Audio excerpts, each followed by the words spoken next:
Without mathematics, there is nothing you can do. Everything. കൂട്ടുകാരെ വന്നിടുവിൻ പാട്ടുപാടി പഠിച്ചിടച്ചു അത് പൂജ്യം ചതുരവും നാലുവശം തുല്യമാ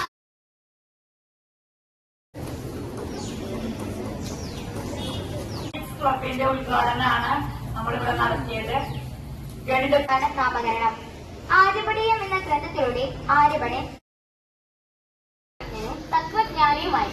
ത്രികോണമിതിയിലെ പ്രധാന സിദ്ധാന്തങ്ങളിലൊന്നായ പൈതഗോറസ് സിദ്ധാന്തം ഇദ്ദേഹത്തിന്റെ സംഭാവനയാണ്.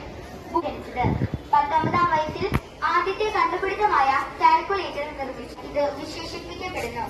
പാസ്കൽ നിയമമാണ് മറ്റൊരു പ്രധാനപ്പെട്ട കണ്ടുപിടുത്തം. ഭാസ്കരാചാര്യൻ സഖ്യപർവ്വതത്തിനടുത്തുള്ള വിജനവിധം എന്ന ഗ്രാമത്തിൽ AD 1114 ഒരു മാത്തമാറ്റിക്സ് ഡാൻസുമായി 8ാം ക്ലാസ്സിലെ കൂട്ടുകാരെ ക്ഷണിച്ചു.